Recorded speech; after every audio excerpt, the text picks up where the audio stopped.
And it's just a logistical nightmare, and it's too hot to do anything, and I don't have any clothes. I think I haven't got any clothes is probably going to be the opening line. Yeah, well, I have now, thank you. So I've noticed something that's happened a lot recently in that a big new model comes out, get super excited, whether it's Anthropic and Mythos stroke Fable or whether it's OpenAI and Soul or whatever they called them all the other week. And then they say, no, sorry, you can't actually use them. You're not allowed. You're not on the list. You can't come in. You're not wearing the right shiny shoes. You got trainers on. You're not allowed in the club. So this seems to be a theme. There's definitely a growing gap between the frontier isn't this amazing and the thing that the general public are actually allowed to use and play with. Is this an ongoing trend, do you think? Or, am I making too much of this? I think this is probably the new normal. I think we did touch on it a little bit in the last pod that we did.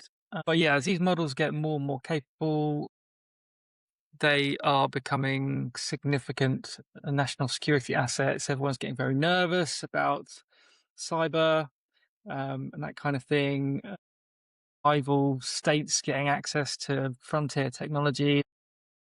The approach seems to be, having come under heavy scrutiny from government, to release these models to a smaller group of people that get to play with it first. And then after a period of time where everybody's kind of happy with the security stance of these models, then they get released to the general public. Do you think it's really just about security? I think at the moment, yes. I mean, in the broadest sense of the word, but we'll see where that goes because you got China just starting to make noises about maybe curtailing some of their releases and peddling back from open source. That's the rumor at the moment, but I don't think that holds much weight. But you never know. And obviously, Worry. the biggest one that everyone's been dealing with recently is the Fable thing. Yeah. And hot on the heels of that, we've got GPT 5.6, which has been in preview under the shackles of, all the kind of guise of security. Well, they were approving it one account at a time, weren't they? It's a small group, I think, and then it was going out. It was kind of being sort of let out slowly in preview, but it's being, I think, general release is actually today. So, well, by the time this goes out, it'll be who knows when. Yeah. Yeah, because it is a worry, isn't it? It is a worry for a Brit, let's say. So we've lived in this little era where the public get access to the models as they hit, and I think what you're saying is that was the apparition, that was the anomaly. The future is going to be whatever is the exciting frontier is going to be held back from the public in general, and it's going to be gated or some new version or some delayed version is going to come out at some point. But if the trend is, well, you get special access if you're an American, and China's got their own version, Europe's kind of got a version, but it's a little bit behind. We've got nothing.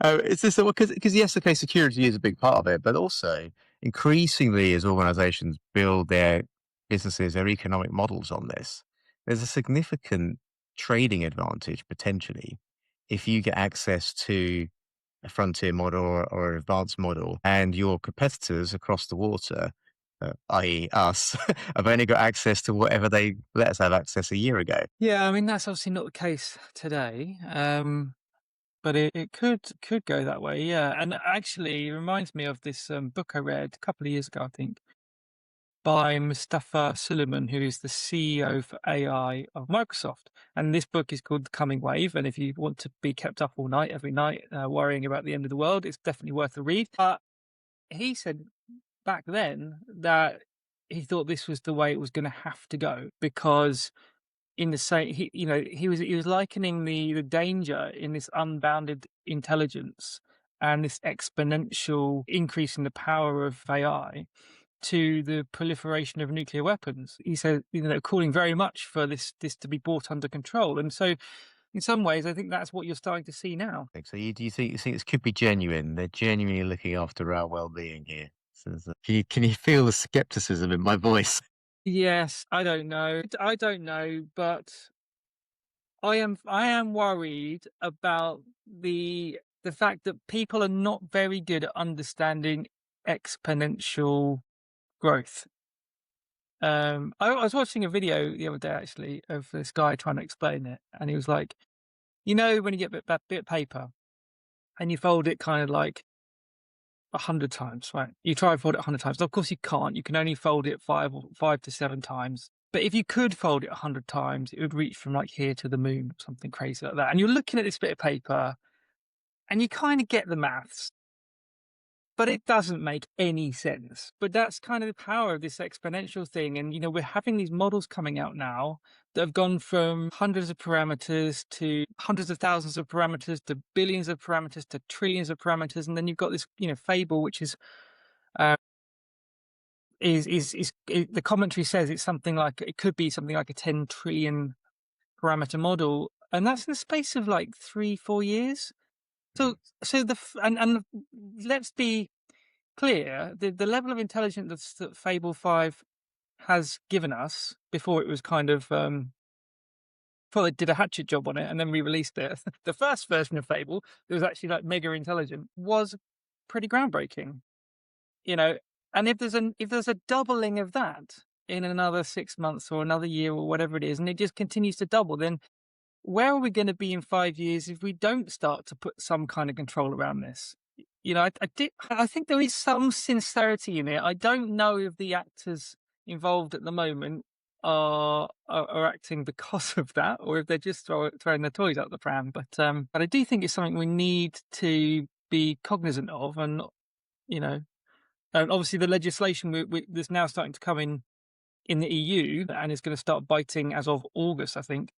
It will be interesting because I don't think anybody else really is trying to regulate it all that much, apart from banning models from Britain and the EU.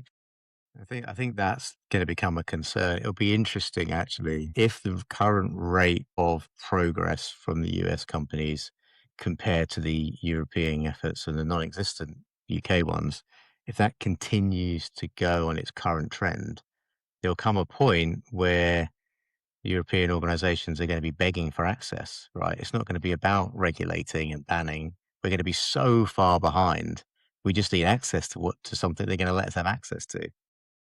That's got to be a worry. I mean, we kind of see a version of it a little bit when you think about how power works, generating energy right now. Think how much of a political hot potato at the moment energy generation is, and why we have to rely on energy coming from far-flung corners of the world when we could be digging here or building wind here or solar over there. That kind of idea of energy sovereignty, people seem to understand that because it changes the cost of petrol, or it affects the price of their heating bill or their air conditioning bill, as it would be at the moment. But there's no concept, there's no conversation at the moment about what it means to have AI sovereignty. And if the AI is turned off when already we're probably dependent upon it in a way that most people don't understand, there's a potentially huge issue there coming. I think it's a bit more nuanced than that though, because there are several things happening at once. The more powerful models are coming under greater and greater scrutiny. It's taking longer to release them, but it's taking longer to build the infrastructure to build them as well. To train these things takes months, and the infrastructure required to do it costs billions. So that will continue, and these frontier models is where this argument's really apt. But let's look at the level of intelligence we have today. Now, what if it just stopped here? That's still kind of, it'll still take us 5 years to catch up with where it's at today. And then plus on top of that, you've got what's happening with local AI and local models.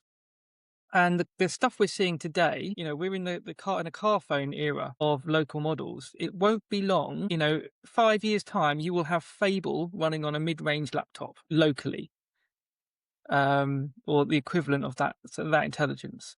So I think we have to be clear about what we're talking about here. Yes, there might be gated access at the frontier, but what the hell do you need that frontier model for in 5 years' time? What kind of thing are we dealing with there? It's like some digital god or whatever. Yeah, it's only a problem if someone else has got it, right? That's the argument. Okay, so interesting. You mentioned 5.6, GPT 5.6, Yes. potentially landing today. What does this mean? It means we've got to cope with a whole new naming system, which is kind of confusing, but there is some sense in it. Now, OpenAI have always been terrible at naming. I mean, they are the people that bought us ChatGPT because everybody in the world needs to know what GPT means, right? And then they had all the kind of confusion with their model names like 40 and 01 and 03 and, and all that. But at least there was some consistency. You had 5.5 low, 5.5 medium, 5.5 high. You kind of knew where you were. They've decided to change that now. So you have got 5.6 Sol, 5.6 Terra, and 5.6 Luna. So they decided, oh no, let's just go with planet sizes or star sizes, and let you kind of figure it out. And when this came out, I was scratching my head going, "Oh, so which one's the best one then?" And it didn't take long, but it did take longer than it should have done. My Yes, assumption is Sol. the That's the bigger start. That's the celestial big body. one, right? Yeah, that's Yeah. that's a big one. And the smallest one, the cheapest one is Luna. So yeah. So anyway, that's being released. We think today, which is the 9th of July. And this is full public access because Soul came out a couple of weeks ago for a handful of people.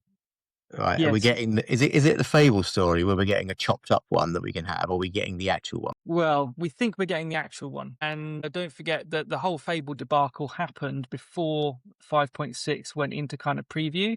So I think they were able to do some sort of damage limitation and get on the right kind of footing with the US government and go through, work with them to release it safely, or at least put on some kind of show that they did. So it was released to a kind of preview audience, and then that kind of got a bit wider. And there were some people that have been using it for maybe a month already. But yes, everyone's getting it today, and they should be getting the full version. There is some chatter that the people have had it already are worried that actually, when it goes to general release, it might be a bit slower because they've been super impressed by the speed. And a lot of people are comparing it to sort of Fable level intelligence, and in fact, OpenAI's own stats put it at kind of Fable level intelligence on some of the benchmarks. But I think it's interesting because I think the early feedback is they're starting to diverge quite significantly in terms of their personalities and what they're good at. So, Fable 5, the latest GPT model, seem to definitely have different strengths and weaknesses. Interesting. And are they still trying? I've actually not seen a lot of publicity around this. Are they still trying to persuade us all that we should be using the latest model for everything? Or are they suggesting we're more nuanced and you should use this model for certain tasks and have another model orchestrate it? Or is there any kind of ingrained strategy in that? Or we just got to figure it out for ourselves based on what we want to pay? I think there's a more interesting thing happening underneath this, which I'd quite like to explore in a minute. I think they're still trying to push us to the latest models. And the reason for that is not because they're bigger and better and they're more expensive. They don't want to keep these old ones around for forever because they believe that this new tech is superseding it, and they've only got so much compute available, and they do want everyone using the best models because that's where all the development is going to be going forward. So Fable 5's come out, there'll be Fable 5.1, 5.2, 5.3. You also got the fact that these newer models are actually cheaper. So if you take 5.6 that's coming out today, then what they're saying is our comparable model with 5.5, which I think is the Terra model, so not the super duper one, but the next one down. They said it's comparable with the existing 5.5, but it's half the price. Right. And quite often, it's not just the fact it's half the token price, quite often it doesn't need to use as many tokens to do the same amount of thinking. Mm-hmm. So you are getting greater efficiencies in these larger models, perversely. You just have to kind of know which ones to use a bit more. But the other thing I found fascinating is so yesterday, OpenAI released a new voice model, GPT Live. Apparently, I haven't tried this yet, but apparently it can do full duplex. So it can be speaking and you can be speaking, and it will still hear what you say while it's speaking at you, and vice versa. So it's meant to be much more conversational. and much more natural. The demo is pretty cool. Like, have you seen the demo? You know, where Is that the he's one with like the grandma or the other one? the one where he's trying to do errands. So he's like he's adding to a shopping list while checking the weather on the route of the map that he's doing. And Yeah, as he's yeah, doing it, he's having this back and forth conversation, and the GPT is going, yes, okay, yeah, way through, while still adding to the task while processing the original part of the request. It's very cool. yeah. It's very cool, and those kind of models have been in research for a while, but I think it's the first time a kind of major player has released one that's full duplex. So that's really interesting. But they've done this voice model. They've also got an image generation model. They did have a video model, which they've since canned, and then they've got this new series of 5.6 models coming out. So OpenAI very much looking at the full stack, if you like. So if you do a complex task in GPT, you can have the voice conversation, you can switch to text mode, and then you can generate an image, and that you're entirely within the OpenAI stack. And it does model routing, but you may or may not be aware of it. With Anthropic, it's really interesting because they've only ever been about text models. Mhm. So even Fable, it doubles down on text. It doesn't do image, it doesn't do video, it doesn't really do a lot in the way of voice. But what it is starting to do now is it's starting to get really good at calling out to other models using tools to do the bits it doesn't do so well. So I've seen some amazing demos of websites that have been developed using Fable, and they've got all these amazing videos and image assets and everything like this. And Fable has called out to other tools like ByteDance's Seed Dance to do video generation, and then pulled that back in to generate the final asset. Right. And I just wonder if that's deliberate, if there's a deliberate kind of strategy there to kind of keep Anthropic focused on what it does really well, and then to call on other models to augment it, or if this is just, I don't know, has something to do with limited capacity and budget, or I don't know. But it's interesting that they're diverging in that way. Maybe it's emergent behavior. Maybe Fable's just decided to do it on its own. Yeah, Completely. along kind of similar lines.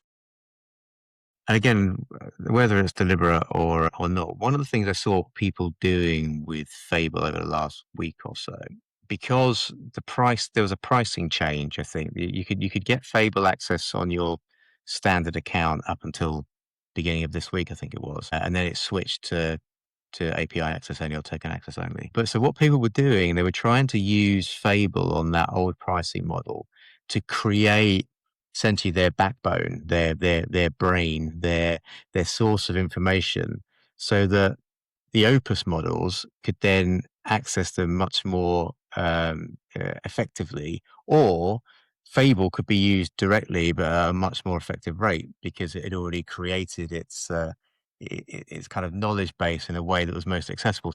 At a very high level, the prompts were something like, "Here's all my data. Can you craft it in such a way that next week, when you get expensive, you can access it more cheaply?" And then we'd create a digital workplace of tools and information and knowledge, which became kind of the operating system of the individual or the business, but then could be accessed at a much more cheaper rate. So it's kind of similar. It's like, Fable being sitting at that level of top, that higher level of intelligence sitting on top, and then calling out to other places to enable it to get the stronger result. But it can only do that because it's got that higher level of kind of orchestration intelligence. Yeah, and if that's what people mean when they talk about, oh, this model is more agentic. It means it's better at calling out, it's better at using tools, it's better at long running tasks. And you're seeing these frontier models starting to act like orchestration engines, essentially, or orchestrators, because an engine isn't really a very good term for these models. But sub agents have been a thing, but they're now kind of significant in terms of the 5.6 and Fable 5, in terms of the way that those models use sub agents to get work done, then hand it back to the big brain to kind of interpret the results and mash them together and that kind of thing. There's multiple reasons for that. It keeps the context window clean, but also you can delegate to cheaper models to do some of the kind of noddy stuff. This is all stuff we're trying to do from a FinOps perspective anyway, but that's Mhm. starting to be built into these models in terms of it's just the way they're starting to work. So that's it's going to be interesting to kind of see how that develops, I think. OpenAI just seem a bit confused to me at the moment. I'm sure there's some strategy there somewhere, but I don't know. Are they panicking? Are they?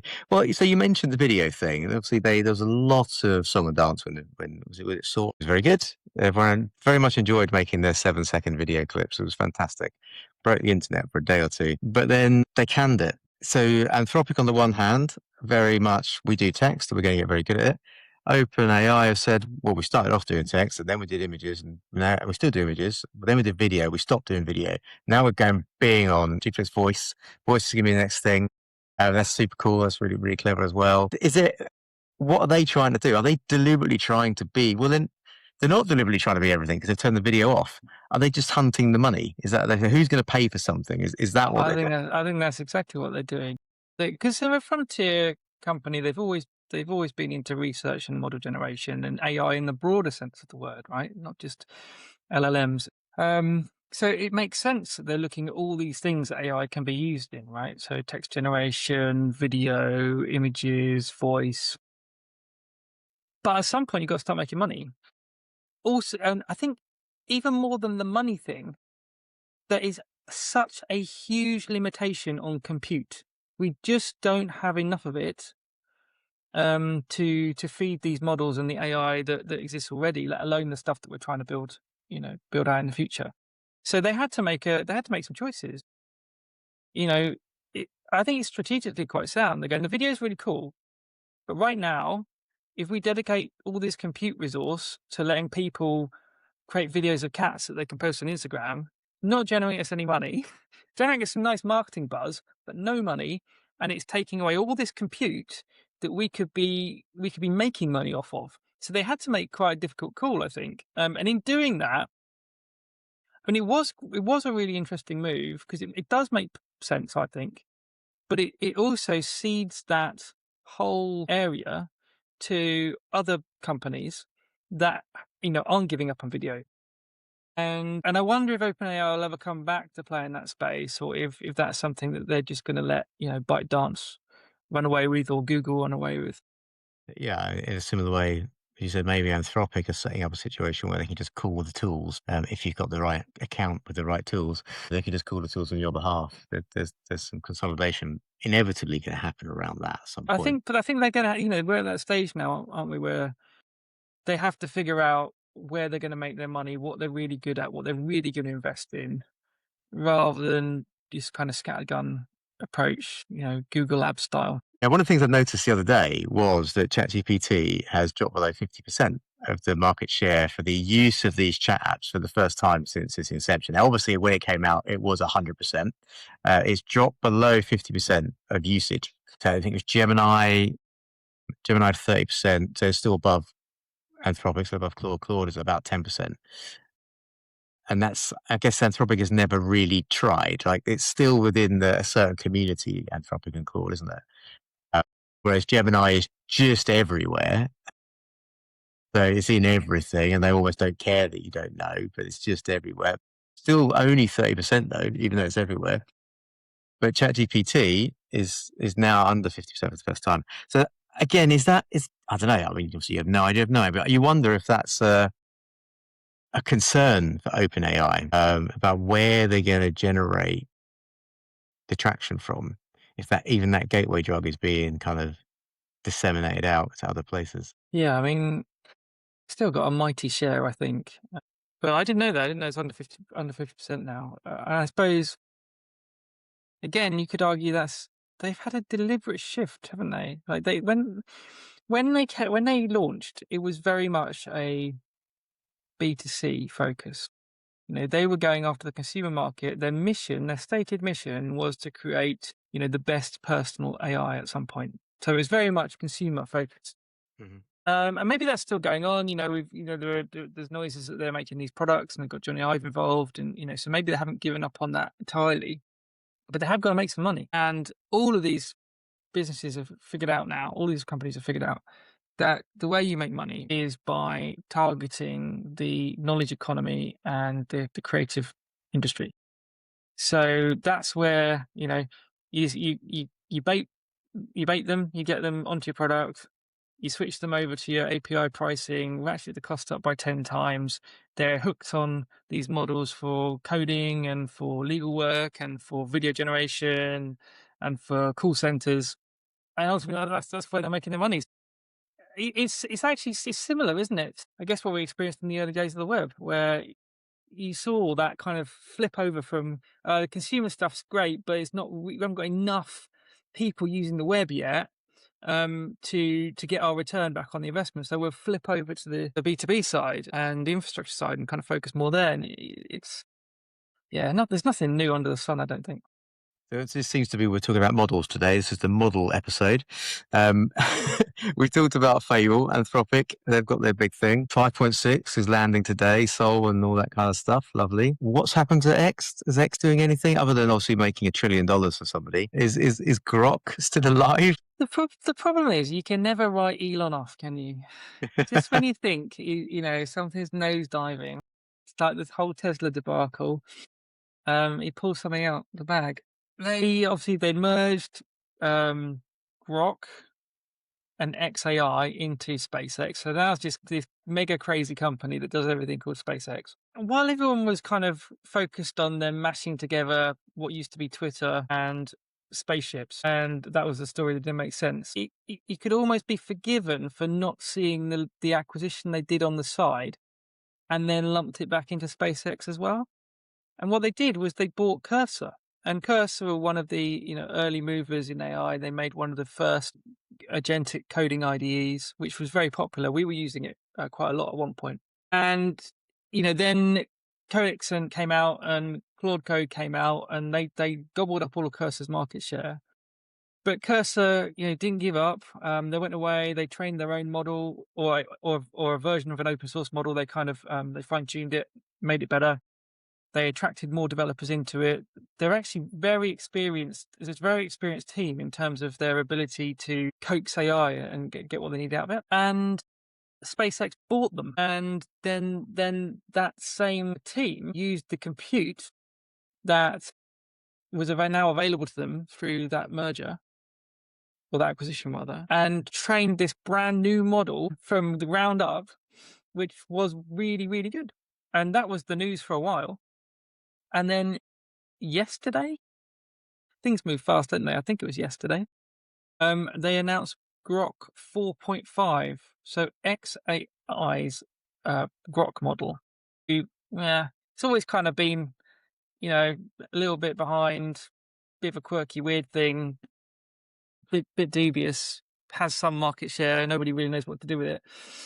They released this 4.5 model, and I'm guessing that had some of the input from the Cursor guys. It's become the default model in Cursor, and by all accounts, it's really good. It's sort of challenging 5.5 and Opus 4.8. It's kind of that level of intelligence, but markedly cheaper, and it's bundled with one of the kind of outlier but very popular IDEs. So you just can't ever write Grok off, can you? I just don't know. It's trying to make a comeback at the moment. Elon is playing some 3D, 4D chess somewhere. I don't really understand why he bought Cursor, other than maybe he uses it and he likes it and he didn't want it to die. Like, because it was a lot of money as well. Like, it was a lot of money they paid for it. Yeah, but they made a coding tool, and don't forget that's where they're making all their money, right? That's where all the market share is right now. Mm. Claude Code and Codex. So he's like, I hate that guy, Sam Altman. You all know how much he hates him. I'm going to buy Cursor, and I'm going to come after his market. I don't know. Maybe there's something there. I really don't know, but it seems to be working for him. Yeah, so Grok is a default inside Cursor, but I assume you can still swap it out and use something else. So it is actively being used by the professional community. It Well, isn't that's just the the first thing assistant on X. Yeah, well, that's the first thing because I'm not a Grok user. When I saw the 4.5 model and I saw how good it was, I saw people talking about how they'd created all these kind of amazing things that were equivalent to Opus 4.8 and 5.5. I was all right. Well, what's the coding tool then? Is it? And there's this thing called Grok Build, and then the kind of penny dropped that oh yeah, they bought Cursor, so Cursor is the coding tool, and lo and behold, Grok 4.5 becomes the default model in Cursor, and it all starts to make a bit of sense. And so if you want to try out Grok 4.5 and you want to build something with it, I think the best way to do that now is via Cursor. Yeah, they're all playing very interesting games. I think is it Anthropic that are buying compute from X or from space? I guess from SpaceX now, I suppose. Um, so they're getting their compute from there. OpenAI are buying and building their own chips now. So we talked about this a year or so ago when we said they were restructuring their business. They sort of changed their contracts with Microsoft, enabled them to release some funding because they want to become full stack. And full stack for them meant we're going to build power stations, chips, and software. We're going to do the whole thing. And now we're seeing that come through. And interestingly, they will probably IPO in what, August. Same with Anthropic. They're probably going to IPO as well. Sorry, SpaceX famously did a couple of weeks ago, but they've done it in a really strange way that no one seems to care about. Let's just tell this story of spaceships, but we're going to throw every random bit of technology or IP or Bitcoin under the sofa, everything into this thing and call it SpaceX. But essentially, it is an AI IPO, right? It was the first one. Sorry, It's I'm just odd. thinking here as you're speaking this. I'm thinking through that acquisition. I'm like, yeah, I still don't get how X is meant to make us interplanetary. I mean, I can see why they need AI. I can see why they need robots. I can see why they need spaceships. I don't think. I really hope X doesn't make it to Mars, though. That'd be just Well, the disappointing, scary wouldn't thing it? is X is the only thing making it to Mars. Because there's no way, people are not going to go to Mars, are they? The AI is going to fly the ships, which is their automated Teslas with wings, and they're going to have robots in them from the Optimus project, and they're all going to be talking to each other via X. Well, the robots are going to be on Twitter. Is that how Yeah, it's going to work? they can be on Twitter while they're doing it. Yeah, They're all it's up there crazy. doom scrolling while trying to protect themselves from the solar flares. Yeah, it's wild. It's wild. Yeah, so I don't know whether that, yeah, obviously Nvidia as well. Google recapped as well recently. They took a load of funding. What was the number? I've got it written down somewhere. Yeah, $80 billion to boost their compute. They managed to raise. Alphabet, this was obviously the owner of this Google. is the pivot to infrastructure, I think, Mm. which is pretty seismic. So yes, OpenAI have announced Jalapeno, which is their new inference chip. I don't know why they Didn't know named it's it called after that. That's brilliant. a chili. Spicy, exactly. And that apparently that's going to cut the cost of inference in half. Get up against the equivalent Nvidia chip. And this is really intriguing. Nvidia built the world on which the model providers all got there. Now that and OpenAI have come out and said, we're building Jalapeno, so they're going off. They don't want to rely on Nvidia anymore. Anthropic, I think, have tied up with Samsung. They're doing some kind of thing there, and they're talking about making their own hardware too. So that will happen, I think. And then Nvidia are now starting to talk more about their models. They've been very quiet about their models, but now they're starting to say, actually, our models are really good, and you should use them, and they're open source. So That's it's all become a hilarious. bit of a bun fight. It's like that classic conversation that always happens. If you're a product company, you start to find services because it creates great revenue.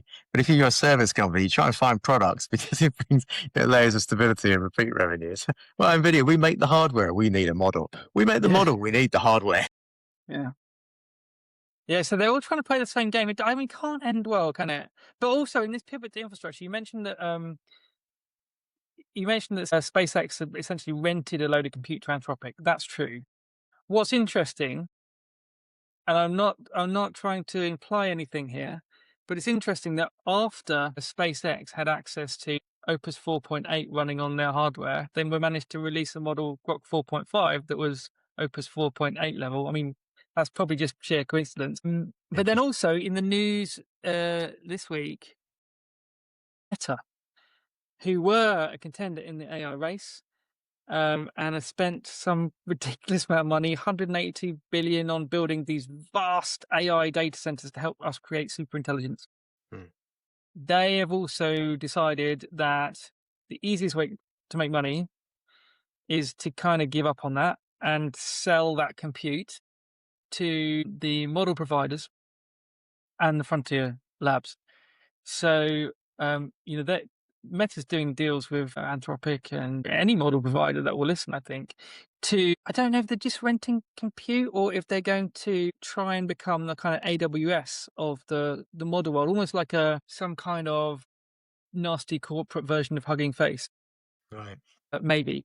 Because they built this whole new management team that they spun up, like with some significant people in there to pioneer this new part of their business. I think they're referring to internally as like meta compute. So that's really interesting. Remember that AWS was spun out of a book company, right? Amazon Yeah. grew into this logistics company. They needed to engineer all these services in the cloud and buy all this compute to handle it, and then they basically rented it out to other people, and that's how we all ended up running our businesses on AWS because they built the thing anyway, and they started to sell it as extra capacity, Hmm. um, and built a whole business around that, and this potentially we're watching the same thing happen here with Meta. So yeah, one to watch. AWS is the other one that really I don't quite understand right now. They're just not even playing this game, are they? There isn't an AWS AI, for example. They're not building a model or playing with that stuff. Well, they're the only way, if you're an enterprise customer, they're the only way to buy Anthropic Yes. in the EU. So they have a whole suite of services and tools through which you can access AI in a compliant way, especially if you're in the EU, and you care about stuff like data residency and where you're sending your prompts and that kind of thing. They've got AWS Kiro, they've got Amazon Bedrock. There's a whole bunch of services they built around it, a bit like Microsoft did when it started off with OpenAI. Yeah. But no, in terms of specific Amazon models, I don't really know what they're doing in that space, but they're certainly nowhere near Microsoft. Are that definitely got the leg up on that one with the new series of models they announced last month. What do you think about the UK strategy on this?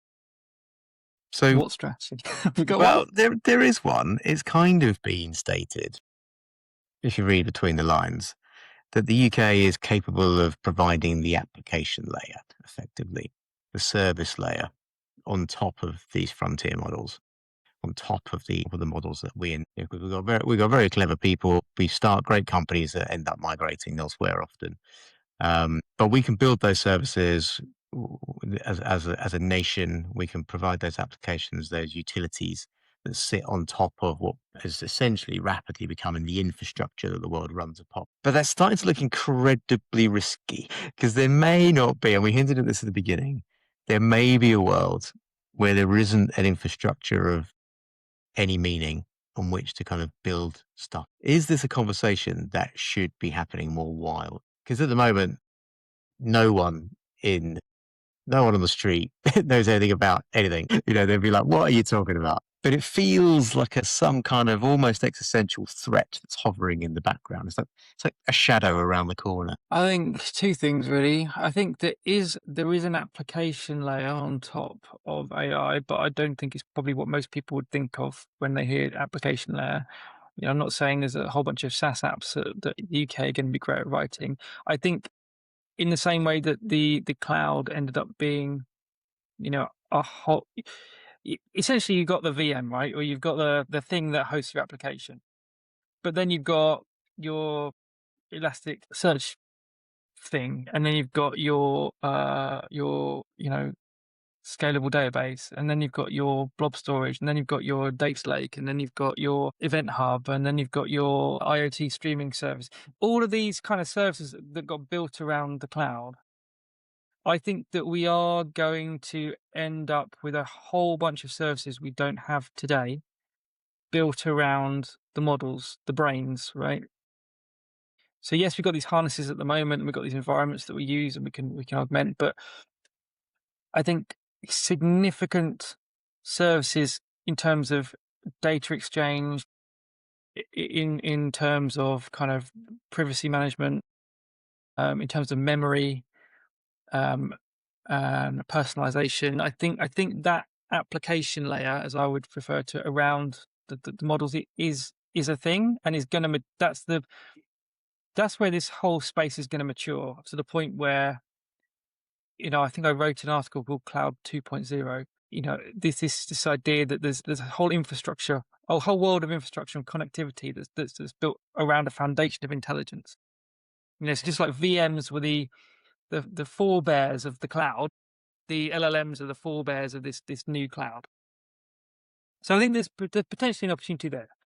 But I think back to where we started, we've got to do something. Britain can't do it. Britain can't do it. So it's got to pick its neighbor or its business partner, right? Is it gonna who is its business partner? Is it the US? Is it China? Or is it the EU? And China have great models and they're open source right now, but will they stay open source? The US are world leading, but they're the US. And we're not sure how we feel about them at the moment. We're not sure how they feel about us, is really the Well, point. exactly. And then you've got the EU, but the best the EU has to offer at the moment is Mistral, and that is leagues behind the frontier. So in terms of frontier level intelligence, the EU does not have an answer. Certainly Britain doesn't have an answer. And throwing a 50 million quid or a few billion quid at some startup isn't going to help, because the investment needed to do this is insane. Politically, it's an impossible conversation. But we already see problems on the horizon. I mean, lesser example, right? But Apple, Siri AI, we're not going to get it, or at least not for a while. Now that I didn't get that. that's the Could you try again? Brilliant. Welcome to the pod, Siri. so Siri is now on the pod, brilliant. But yeah, so we're not going to get that, not for a while, and that's symptomatic of a very politicalized or politicized landscape, which is actually nothing to do with technology. Really, it's about the relationships between the countries and the enterprises and all that kind of stuff in between. And it ends up impacting, yes, consumers in that case, probably more than anything else. But in the infrastructure of AI that we've been talking about, it impacts how UK and European enterprise can compete on the world stage. And whatever way you like to cut it, is a very globalized market.